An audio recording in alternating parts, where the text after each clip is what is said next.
Reporter breaking.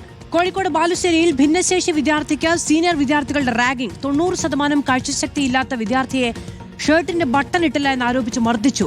GHSS ബാലുശ്ശേരിയിലെ +1 വിദ്യാർത്ഥിയെ +2 വിദ്യാർത്ഥികൾ ക്രൂരമായി ആക്രമിച്ചു എന്നാണ് പരാതി. വിദ്യാർത്ഥിയുടെ സുഹൃത്തിനും മർദ്ദനമേറ്റു. ശുചിമുറിയിൽ വെച്ചും വൈകിട്ട് സ്കൂളിന് സമീപത്ത് വെച്ചും മർദ്ദിച്ചതായി വിദ്യാർത്ഥി പരാതി നൽകിയിരിക്കുന്നു. ഞങ്ങൾ സ്കൂൾ വിട്ട് പോകുമ്പോൾ ഞാൻ എൻ്റെ കമ്പനിക്കാരനും സന്ധ്യ റൂട്ടിൻ്റെ നേരെ പോകുമ്പോൾ ഞങ്ങൾ മാറി പോയതാണ്. ഇപ്പോൾ +2കാരിലെ മൊത്തമായിട്ടന്മാർ വന്ന് ഞങ്ങളെ താഴോട്ട് പിടിച്ചുകൊണ്ട് ആ മതിലിനോട് ചേർത്തിട്ട് അടിക്കുകയാണ് ഉണ്ടായി. ഒരു ഇതുമില്ലായിരുന്നു, നല്ലോണം അടിച്ചിക്ക്.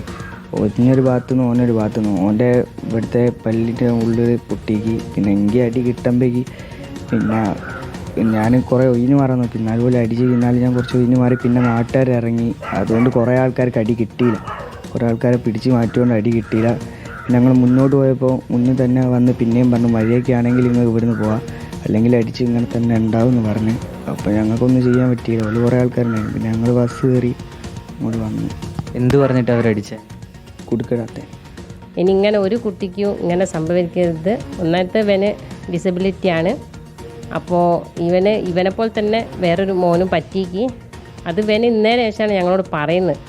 അപ്പോൾ ഓൻ്റെ പേരൻസിനെ ഒന്ന് വിളിച്ച് ചോദിക്കണമെങ്കിൽ തന്നെ നമ്പറില്ലല്ലോ. അങ്ങനെ ഇന്ന് ആ മോനെ കണ്ട് ഞങ്ങൾ ചോദിച്ച് എന്തായിരുന്നു. അപ്പോൾ ഓന് നല്ല പരിക്കുണ്ട്. ഓൻ്റെ ഷോൾഡർ ഇവിടെ ഒന്നും ഇങ്ങനെ പൊന്തിക്കാനേ ഓന് പറ്റുന്നില്ല. അഭിജിത്ത് മുഴക്കുന്ന വിവരങ്ങളുമായി ചേരുകയാണ്. അഭിജിത്ത്, ഈ വിദ്യാർത്ഥിയുടെ കുടുംബം പരാതി നൽകിയിട്ടുണ്ടോ? എന്തിനാണ് ഇങ്ങനെ തല്ലിച്ചതച്ചത് എന്നതാണ് മനസ്സിലാകുന്നത്.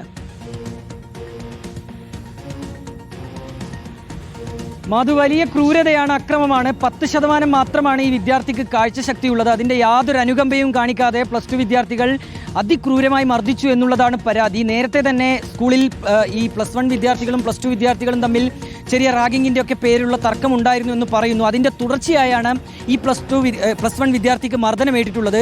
വ്യാഴാഴ്ചയായിരുന്നു ഈ സംഭവം. അന്ന് രാവിലെ ചെറിയ പ്രശ്നങ്ങൾ ഈ മർദ്ദനമേറ്റ വിദ്യാർത്ഥിയും +2 വിദ്യാർത്ഥികളും തമ്മിലുണ്ടാകുന്നു. ശേഷം ഉച്ചയ്ക്ക് ശുചിമുറിയിൽ വെച്ച് ഈ +2 വിദ്യാർത്ഥികൾ ഈ കുട്ടിയെ ഉപദ്രവിച്ചും ആക്രമിച്ചു എന്നാണ് പറയുന്നത്. പിന്നീട് സ്കൂൾ വിട്ട ശേഷം സ്കൂളിന് സമീപത്ത് വെച്ചാണ് ക്രൂരമായ മർദ്ദനം ഉണ്ടാകുന്നത്. അതിനുള്ളൊരു കാരണമായി ഈ വിദ്യാർത്ഥി പറയുന്നത് ഷർട്ടിൻ്റെ ബട്ടൺ ഇടണമെന്ന് ആദ്യം ഈ മർദ്ദനമേറ്റ കുട്ടിയോട് +1 വിദ്യാർത്ഥിയോട് +2 വിദ്യാർത്ഥികൾ പറയുന്നു. അതിനെ തുടർന്നൊരു വാക്ക് തർക്കം ഉണ്ടാകുന്നു. അതിനൊടുവിലാണ് ക്രൂരമായ ആക്രമണം ഉണ്ടായിട്ടുള്ളത്. തലയൊക്കെ ചുമരോട് ചേർത്ത് ഇടിക്കുന്നു. മാത്രമല്ല ഈ മർദ്ദനമേറ്റ +1 വിദ്യാർത്ഥിയുടെ ഒപ്പം മറ്റൊരു കുട്ടി കൂടി ഉണ്ടായിരുന്നു. ആ കുട്ടിക്കും ഈ രീതിയിലുള്ള ആക്രമണം നേരിട്ടു എന്നാണ് പറയുന്നത്. വിദ്യാർത്ഥിയുടെ കുടുംബം നിലവിൽ ഇപ്പോൾ സ്കൂളിലും അതുപോലെ തന്നെ പോലീസ് സ്റ്റേഷനിലും പരാതി നൽകിയിട്ടുണ്ട്. നമ്മൾ സ്കൂൾ പ്രിൻസിപ്പലുമായി ബന്ധപ്പെട്ടിരുന്നു. അപ്പോൾ പരിശോധിക്കുകയാണ്. അതിനുശേഷം കർശനമായ നടപടി ഉണ്ടാകുമെന്നുള്ള കാര്യം പ്രിൻസിപ്പൽ പറയുന്നുണ്ട്. പക്ഷേ ഏറ്റവും പ്രധാനപ്പെട്ട വിഷയം എന്നുള്ളത് മാധു, ഞാൻ ആദ്യം സൂചിപ്പിച്ചതുപോലെ തന്നെ അന്ധനായ, അതായത് 90% കാഴ്ചശക്തിയില്ലാത്തൊരു കുട്ടിയാണ്. ആ കുട്ടിക്ക് നേരെയാണ് ഈ റാഗിങ്ങിൻ്റെ പേരിൽ ഇത്ര അതിക്രൂരമായ ആക്രമണം ഉണ്ടായിട്ടുള്ളത്. ഏതായാലും കടുത്തൊരു നടപടി തന്നെ സ്കൂളിൻ്റെ ഭാഗത്തു നിന്നുണ്ടാകുമെന്നാണ് നമ്മൾ പ്രതീക്ഷിക്കുന്നത്.